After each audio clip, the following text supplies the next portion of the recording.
Hello everyone, this is Harsh, the DSC lead of ATG ITM and the co-founder of DataQuest. So again, today we are live. So today's session is not gonna be about deep learning, etc. Today's session is gonna be something different where we are gonna have Arshpreet along with us, who would be sharing his NLP journey, etc. and how he is getting up to become one hell of a person in NLP. And so today we are gonna cover like what exactly NLP is and how to do NLP, like what are the statistical concepts, etc. involved here. So let's have Arshpreet along with us. Arshpreet is also an organizer of Kaggle Days Delhi, and he's also a part of the technical team at DSC of JP Institute. So let's have Arshpreet along with us. Hi Arshpreet. Hi, Harsh. Thanks for the warm welcome for inviting me to this session. Yeah, so I'll just share my screen, right? Okay.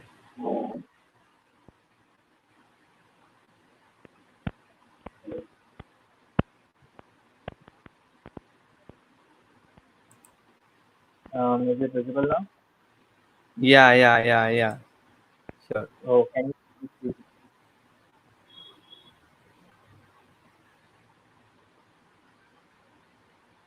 Harsh, is the PPT visible? Yeah, it's visible. Your screen is visible, Arshpreet. Okay, cool. So get started. Demystifying NLP the traditional way. So we've mentioned this thing traditional way because as this is a deep learning bootcamp, we're not going to directly dive into uh, doing NLP the deep learning way. We're first going to explore the basics and understand what actually natural language processing is. So let's get started. So this is the outline. First, we're going to have a introduction of NLP, and we'll see some applications. And next, then we'll cover a basic application, a very common application, sentiment analysis. And then at the later part of the session, we're going to be covering some important NLP concepts. And then at the end, I'll share some resources.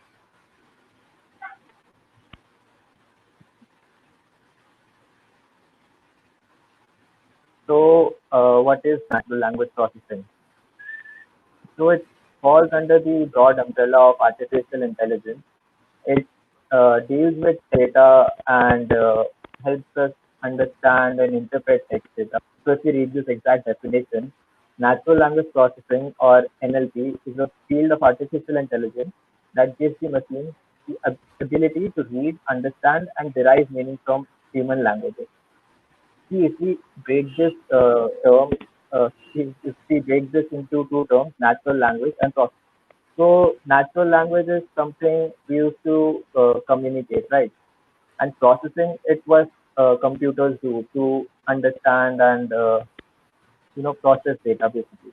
So, if we combine both of these terms together, natural language processing, it's the way machines deal with text data and how they process and how they understand and uh, give us something out of the text data. So now let's see some applications. This is one of the, I would say, most common application of NLP, machine translation. So we all have been using Google Translate, right? And nowadays it has also been integrated into our keyboard where we can just type in a particular language and it would directly translate the text into the desired language. Another application is voice assistants and chatbots. So they we all have some of the other voice assistants in our phone, maybe a Google Assistant or Siri, or many of you might be using Alexa. So these all are nowadays somehow integrated into our life. And many businesses they have been using chatbots in their website so that their customers can easily get information, get quick information through these chatbots. So here you can see some funny conversations with Siri. So here it seems that like this person said, make a note of that, and Siri what actually does is makes a note of that. So that's something I guess they would have sarcastically added, but we all know how much progress this voice assistant field has made. Yeah, that's kind of interesting and funny, man. So another application we have here is spam detection. So these mail websites, Google, Gmail, Yahoo, they have Outlook, they have all been using this since a very long time. So they classify uh, unrequired, unsolicited, and spam mails into a particular class. And also these days we see that it also classifies our mails into primary and promotions and social. So like it's not all NLP that they use. There are some other things also, but yeah, NLP is a great chunk of it. Now this application comes autocorrect and autocomplete. This is something we all use in our daily life, right? Like whatever we type, um, suggestions and all come, and the text, the grammatical errors, not grammatical, the spelling errors are taken care of. And well, actually, grammatical errors too. Grammarly is a great website which uses NLP, some NLP techniques to you know help us with writing presentable text. Also, the applications of NLP. So yeah, Gmail has also included this uh, autocomplete feature in their website. And another application that we see is social media monitoring. Um, like all these websites, Facebook, Instagram, Twitter, they actually monitor the content we post. So they have to see if the content is somehow obscene or like hate speech. So they monitor such content through advanced NLP techniques. And a similar yet basic thing that we're gonna do today is sentiment analysis, where we will classify if a particular tweet has a positive or a negative sentiment. So if we broadly classify NLP, it can be classified into rule-based and machine learning-based. So the rule-based NLP focuses on somehow uh, grammatical and matching approaches. Like earlier, the NLP was done using only rule-based approaches, and now over time, as uh, machine learning, artificial intelligence, like since the time the data is increasing, and so now the focus is more towards machine learning approaches, and this basically does the job through probabilistic and statistical algorithms. Uh, Also, there are hybrid approaches, and they yield, I guess, better results than if you use one single one of them. So here are some popular libraries: NLTK, GenSim, Spacey. NLTK, I guess, is the most used one here. So here are some core NLP technologies. So if we talk about POS tagging, POS stands for parts of speech. So parts of speech include adjective, verbs, nouns, etc. So what POS tagging does, it basically takes the text and tells us if a particular word, or tells us if a particular word is an adjective, noun, or that stuff.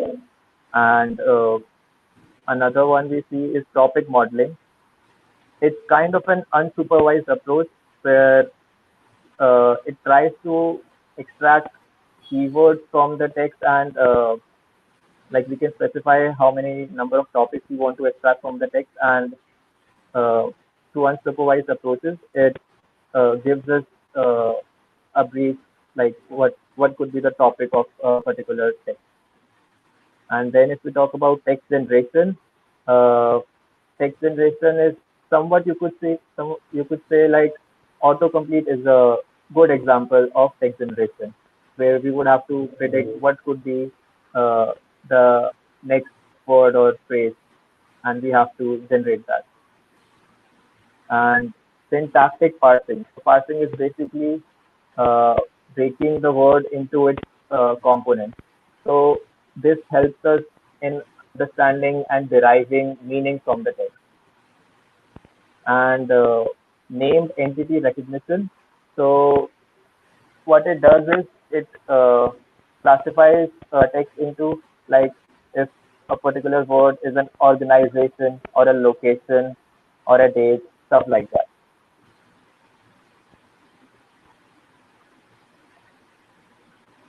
So now let's start our application, sentiment analysis. So like I said, what we will do here is uh, we will take uh, a data set which has some tweets in it, and what we'll do is we will predict if a particular tweet has a positive sentiment or a negative sentiment. So I'll just open the collab file. Is this visible? Yeah, yeah, yeah. Okay, great. So let's get started with this.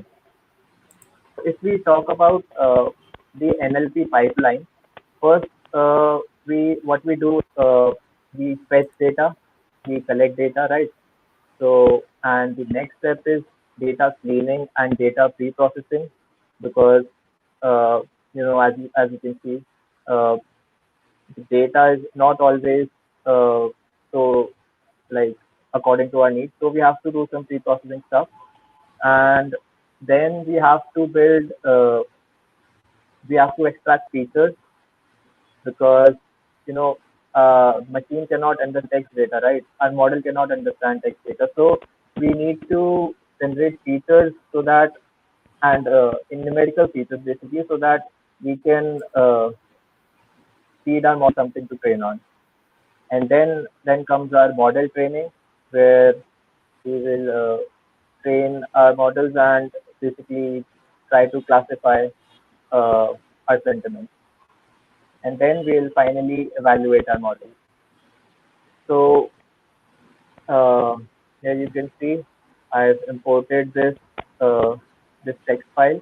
This is basically sentiment 140 data. I guess it's freely available, and I'll also share this in the resources section. So I've imported this data, and these are the columns. So Arshpreet, could you just kind of maximize your screen a bit? Control plus. sure, Yeah. better. Yeah, yeah, perfect, perfect. I guess this one was like, right. So these are labels, sentiment which we are trying to predict. So 0 is for negative and 4 is for positive. So we have around uh, 8 lakh positive sentiments and 8 lakh negative sentiments. And this is our text data, all the tweets.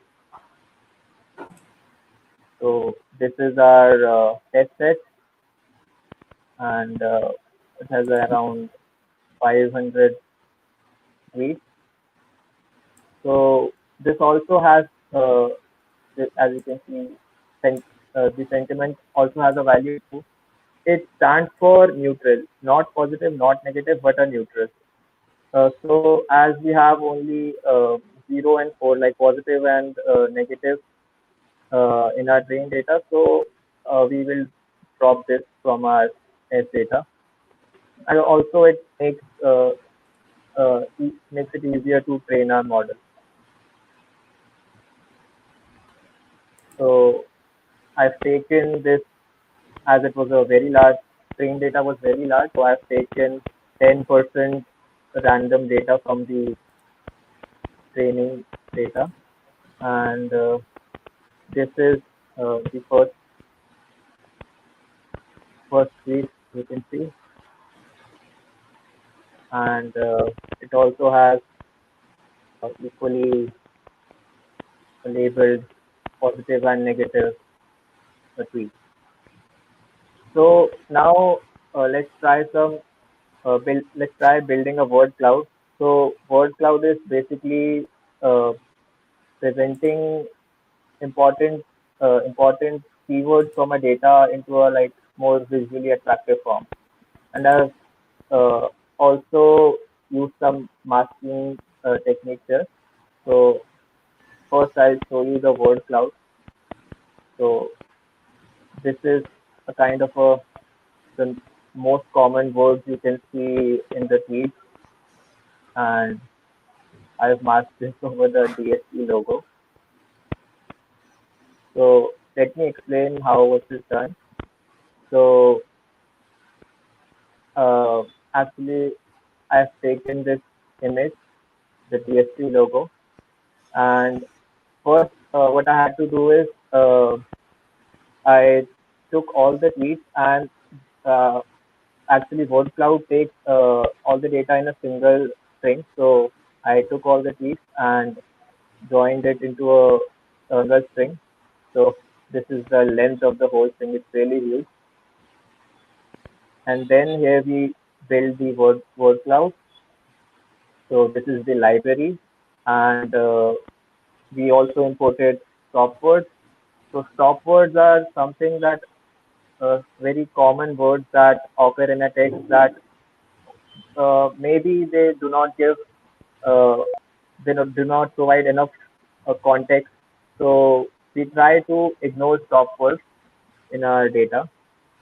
So this is how the word cloud is being made. And I've also said max words to 1,000 and stop words to the that stop words in this library. So, Arshpreet, before we proceed, like what exactly is word cloud used for? Word cloud, as I said, is usually to give us a like uh, a small context, like what exactly our data consists of, what are the most common words we see throughout the data, and it's good. It's kind of a part of data visualization. So it's always it's always good to visualize our data and generate insights from it. So, kind of it gives us insights to the data, like what's being repeated, what are the stop words, etc. Yeah. Software is software. We try to remove the software from the data so that we do not see very common words that do not uh, give much insights about the data. Okay. So moving on, these are some important libraries that we have to import. As I said, NLTK is the most commonly used library here, and these are some of the important packages that have to be downloaded.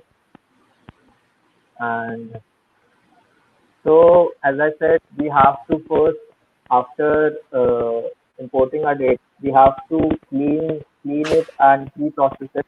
So there's this clean text function I've built.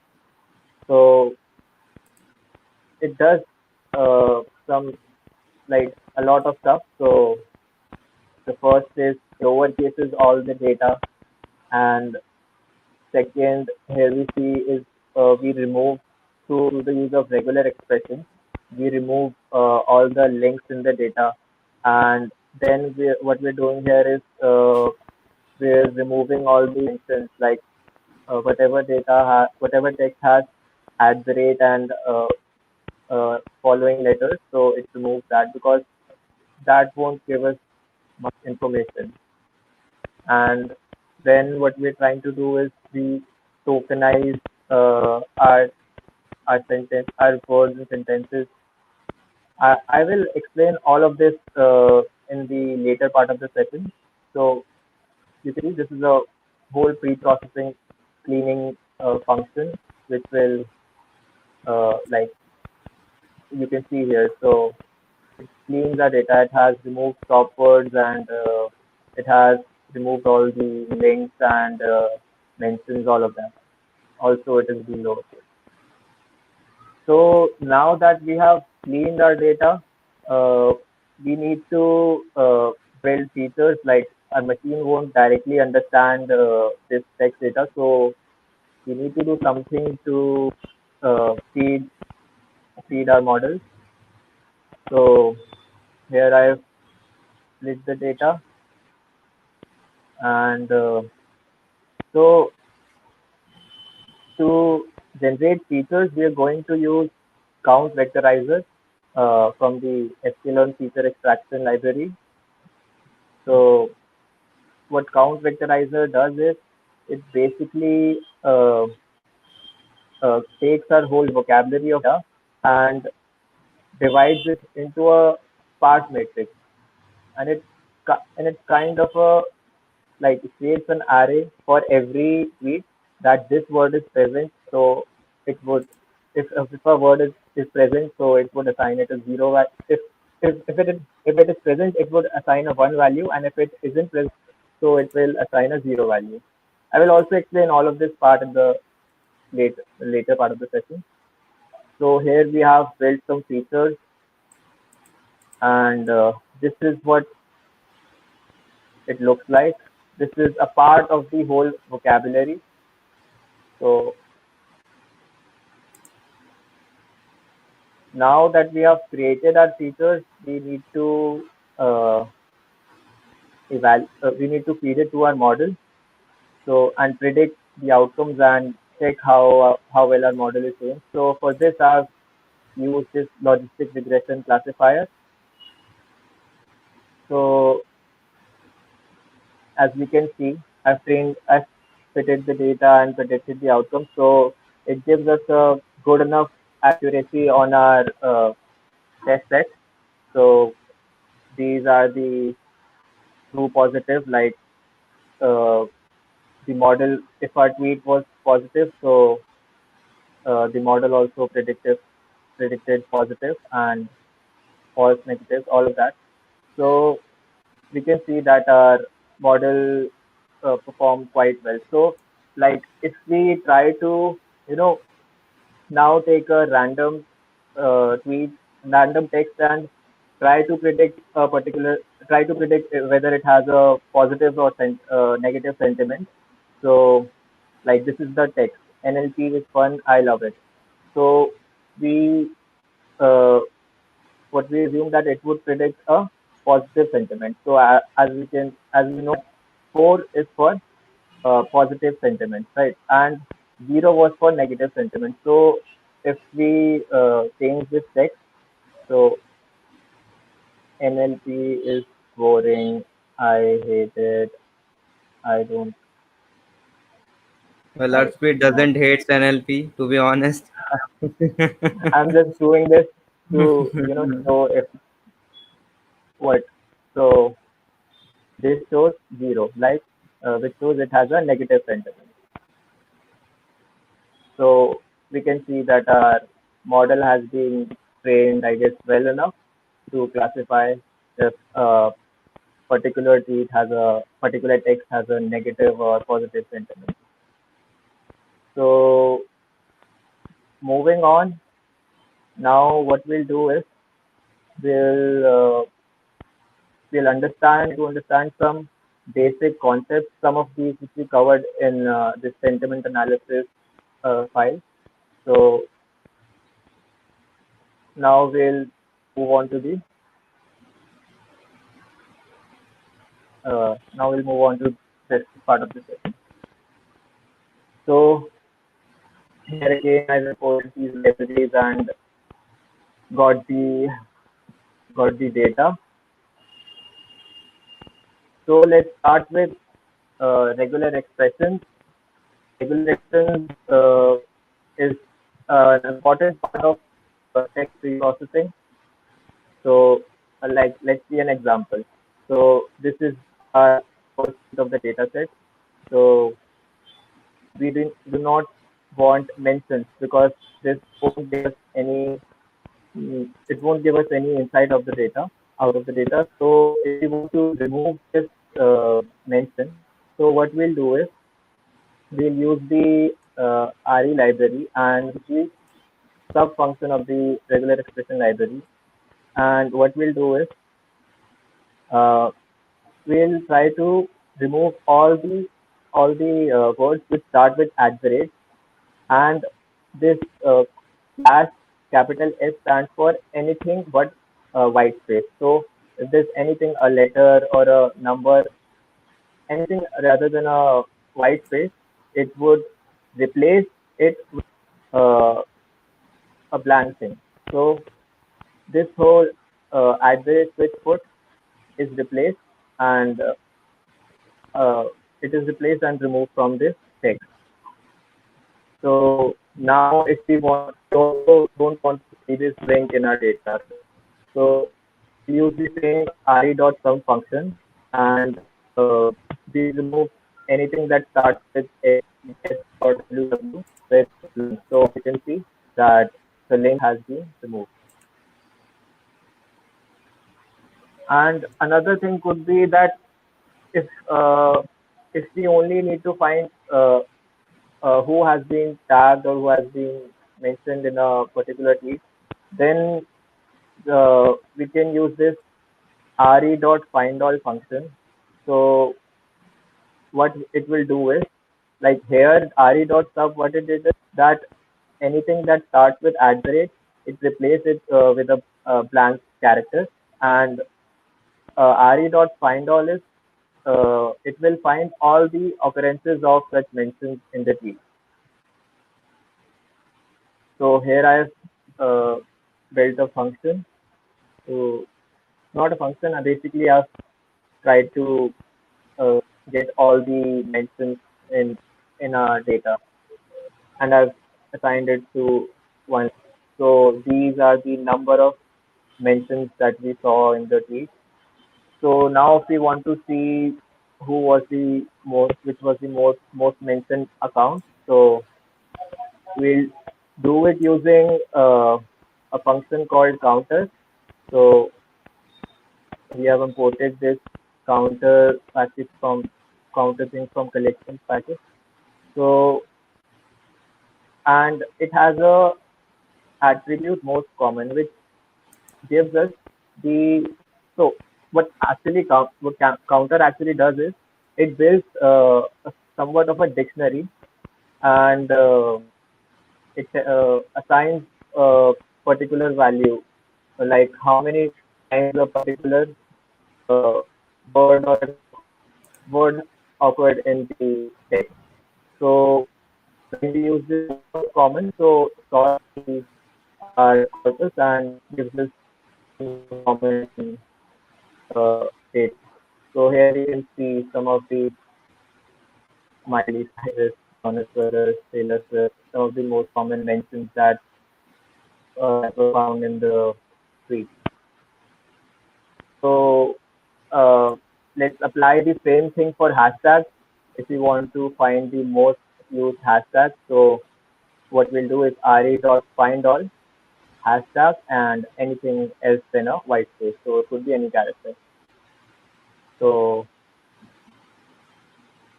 these are, and now we built a counter object, and when we use its most common attribute, we got the most commonly used hashtags in that particular database.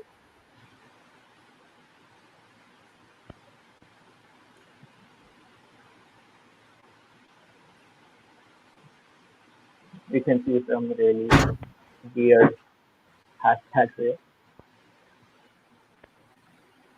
So next up is tokenization. So uh, NLTK provides this package. NLTK.tokenize provides verb tokenize, tense tokenize, free tokenizer. So what tokenizer actually does is it breaks the text into verb components. As you can see, when we've tokenized the first key, it did was that it tokenized it into different words, and it also included the punctuations and links and all. And as you can see that it tokenized adjectives which put differently. So NLTK.tokenize has this key tokenizer, which what it does is it tokenizes buttons and hashtags as a single token. So here, what it did is it tokenizes it as a single token. And we also have other tokenizers like regular expression tokenizers where we specify a particular pattern we are tokenizing. And we also have this sentence tokenizer, like if if a text has multiple sentences, then it would uh, throw it into multiple sentences. This tweet had a single sentence, but if it had a full stop or an exclamation mark, something like that, it would have tokenized it into a separate token. So next up, this concept of bag of words. So bag of words, as the name suggests, uh, it is something like we are taking words and uh, putting it into a bag. So the uh, the sequence of the words gets lost, but we can use it for various applications.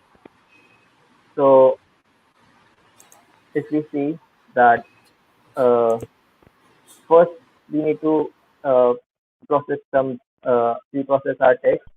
So here I've tokenized like tokenized all the tweets in our data set, and here I have first and each tweet first it checks if it is an alphabetical character. So what we're trying to do here is we're trying to ignore all the uh, numerical and all the punctuations and all. So if it is a alphabetical character or word, it, it makes it into lowercase, and uh,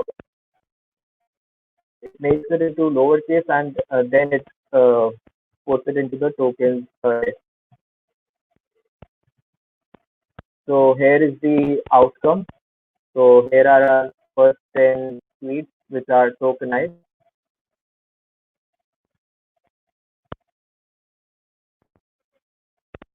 So you can see like it has properly uh, separated the words, and it's not like what like it has removed all these punctuations and all of that, characters and all that. So we can build a simple bag of words model using counters. We already use counters, so uh, this this is actually what we call a bag of words model. So this specifies that these are the words and these are the number of occurrences of that word. But here we can see that uh, many words like to, the, a, my. So these are, I guess, not much insightful. So what we'll do is uh, we'll So, Arshpreet, remove. before you kind of proceed, any specific reason why it's called like bag of words? It's some kind of a magic Yeah, box or something.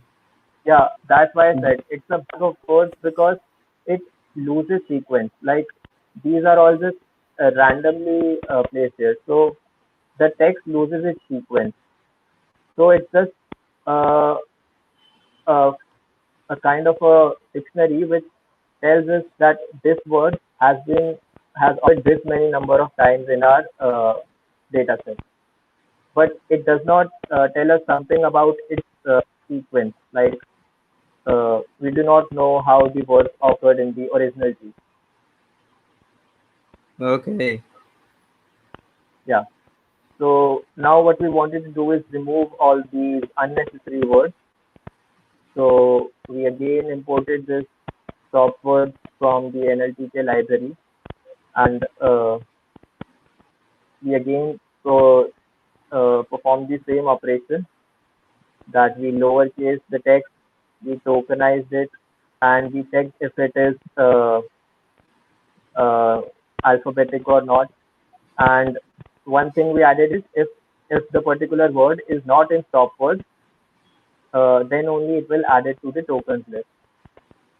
So this here is multi-list comprehension I use. So it first checks if a word is alphabetical, and if it is not in stop words, so it lowercases the word and tokenizes it and puts it into the token list. So now we can see that uh, all these stop words have been removed from the tokens list.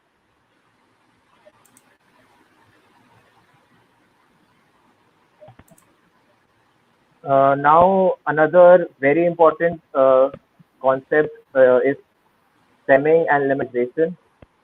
So stemming, what it does is it reduces a particular word into its root form.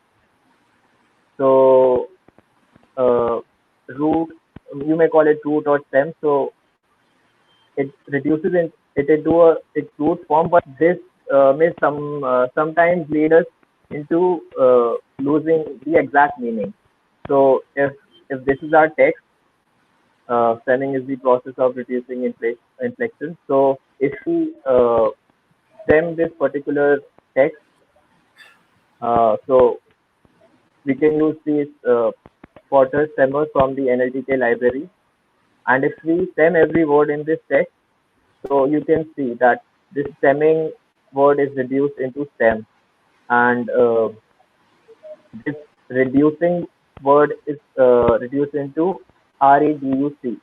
So this isn't an actual word, but it is the root form of this reducing word. So uh, if if it would have been reduced or reducing or something else, then all of them would be changed into reduc. So another thing that we use is limitization. So how it's different, that it reduces a particular word into a thing called lemma. So in stemming we had that it sometimes lost its original meaning, but if we see in limitization, the word it reduces it into a word that is a part of the dictionary. So uh, it's, like here the reducing word was changed into reduc, and if we say here limitization, the reduces word is changed into reduce. So it's a proper word in the dictionary, reduce. So the thing comes is, why do we use stemming then, and why not only use limitization? Because limitization is somewhat computationally expensive, and sometimes we do not we not have the enough computational power. So many a times, even if we use stemming, it does the job. So yeah, for limitization, we use this word net limitizer function from the NLTK library. Also, in limitization, we have to specify the part of speech. So here it's a specified verb, because it's usually the verbs that occur in different forms. So just all of them into a single word. So yeah, so this now we'll come to the feature extraction part. So for that, I had to do some pre-processing.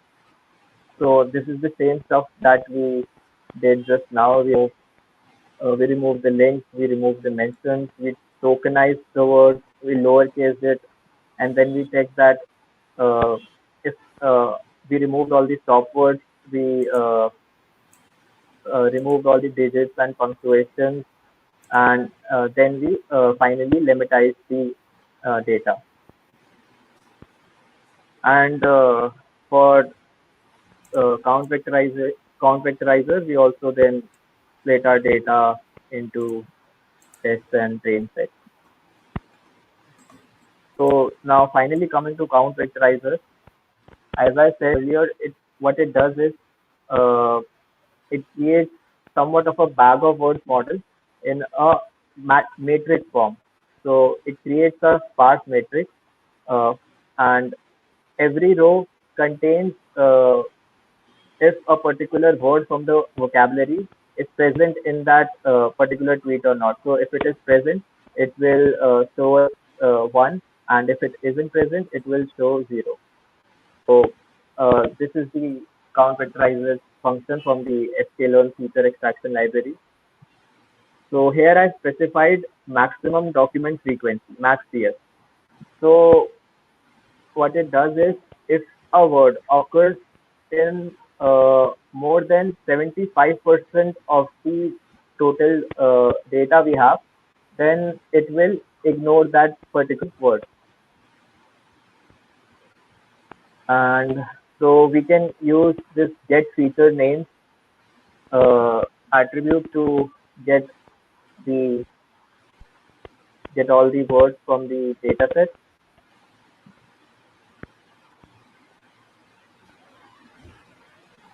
So what we can see the shape of this uh, count train function. So count train variable. So what I actually earlier did, uh,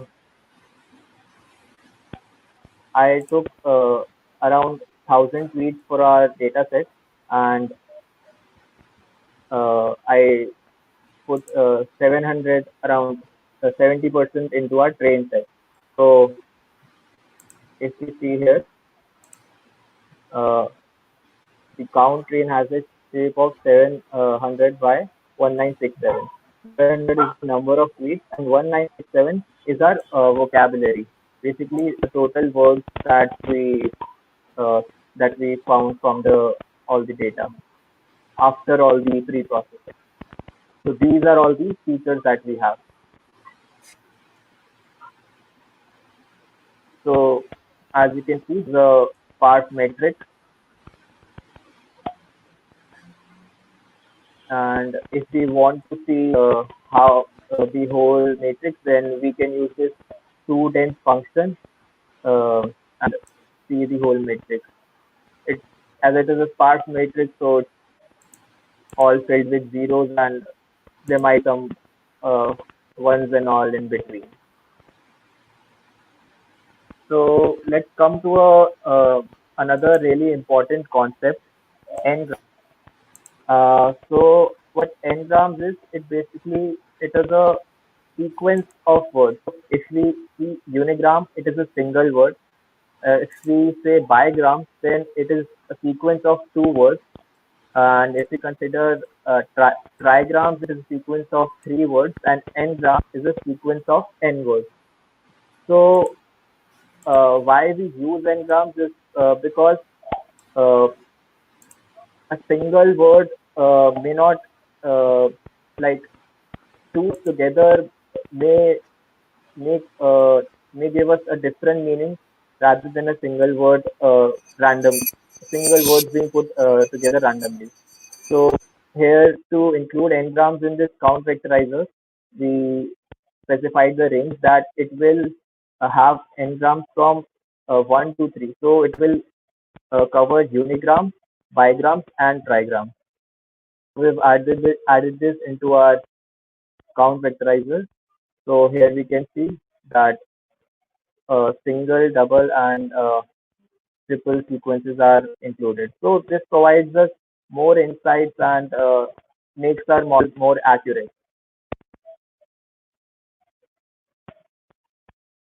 So, but yeah, the number of features then also largely increased. As earlier we had around 2,000 features. Now we have somewhat around 9,000 features.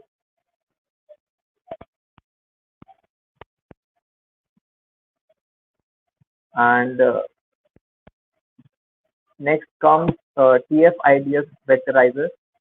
So TF-IDF stands for term frequency and inverse document frequency. So what term frequency is, it's the number of occurrences of a particular token in a document. So it tells us how many times a particular word comes up in a particular document. And in document frequency, it tells us that how many documents contain that particular word. So like for example, a database about uh, like mobile phones, it it would have a large number of occurrences of the word uh, camera, mobile, all of that, right? So we do not want that words to that words in our feature vectors because that we know already about that. We want to find special different keywords from the dataset. So what we do is we penalize it using inverse document frequency. So if uh, if a word occurs in many documents, so this term, uh, this whole term, if we take the log of it, it will, if it occurs in many documents, then log term will get largely reduced. So the whole weight will get reduced. So that's the whole purpose of using TF-IDF. That if a word occurs in many documents, then it may be very insightful for us. So we try to penalize the model, penalize that thing, and decrease the weight for that particular word. So now we try to apply this, and here we uh, get this CFIDF exercise in the same library, and here again I specified maximum document frequency as 0.75, that 75%, if a word is in more than 75% of the document, won't be included in our feature list. And I've also specified here maximum feature as 1,000. Also, we can also add many other attributes as the as a we can also add a pre-process. Like I already pre-process the data, but if we you can directly just pass a pre-processing function and pass a raw data, and it will uh, give the output as a process feature. So these are the features that we got using CFID filtering. And as I specified, the save as the maximum number of features as 1,000 here. So we can see the save is 700 by 1,000. So I guess we've covered all the basic concepts that we use, and these are some of the important kind of prerequisites for NLP. Like we have to know for prerequisites for like diving into advanced stuff. So yep, I guess that's all. So these are some resources. Like this is the data set that I use, and these are some of the important links and courses. This slide will be shared later with you all. So yeah, thank you. That was all. Yeah, I guess that's all for today, guys. So it was a short session and a brief Yeah. session. I hope everyone, I guess, enjoyed this. So do we So have any? let's see if we have questions. I don't think that we would have any questions today because it was kind of a brief stuff and you covered almost everything kind of Actually, thing. I cover the basics and explain it through code. So yeah, it was a short and quick session, brief So introduction session. okay, I guess we had quite a few family members over here. Soumya and Arshita were watching this. Oh, that's amazing. Even we had Soumya Deep, so few guys from Kaggle as well. That's good. That's good. So So if so anyone has any Mayank, queries or yeah, yeah, yeah. Continue, Arshita. you were saying something. No, Yeah, no, so yeah, I was you saying continue. that if anyone has any queries or wants to know more about it, so anyone can feel free to contact me on LinkedIn, and I will try to answer all your doubts and queries there. So, Arshpreet, what is So your yeah, you were saying something. journey in machine learning and deep learning? I wouldn't call it a journey as it hasn't been so long. Like I started this data science in I guess around early 2020, and uh, there has been many ups and downs in this journey because everyone feels demotivated in between in this journey. So uh, I'm trying to get better at. I'm still learning. I'm still trying to get more and more learn more and more concepts. So yeah,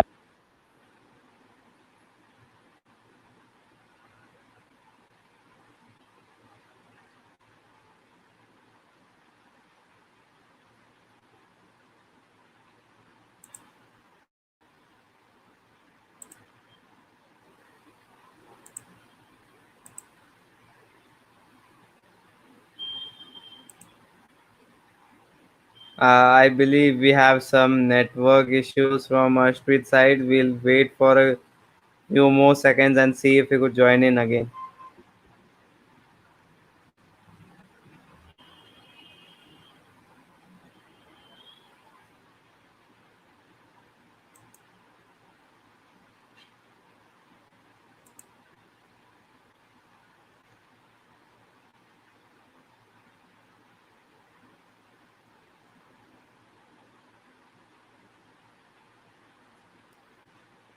So let's wait for a few more minutes, guys, and I guess after that we could see if Arshpreet can connect again.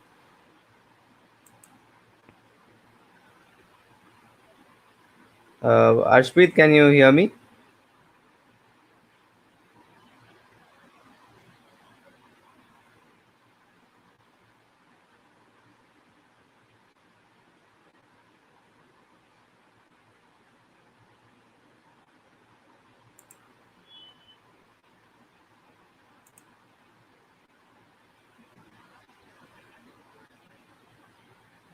So I guess we are not able to connect with Arshpreet, and I think there is some network issues. So I guess we'll have an end to this session. I hope you guys enjoyed this session today. So it was regarding natural language processing, where Arshpreet shared his thoughts on what exactly natural language processing is and how are we trying to add on to the things like stemming, limitization, and what are exactly our deep learning techniques involved out here, like LDA, etc. Then there's something called BERT models, etc. So, in case you guys like that content, don't forget to like it and subscribe to our channel. Moreover, if you guys are gonna conclude to the 9 day journey, we are gonna have a special study Slack group dedicated. So don't forget to join it if you wish to study deep learning and machine learning. Thank you guys for joining in.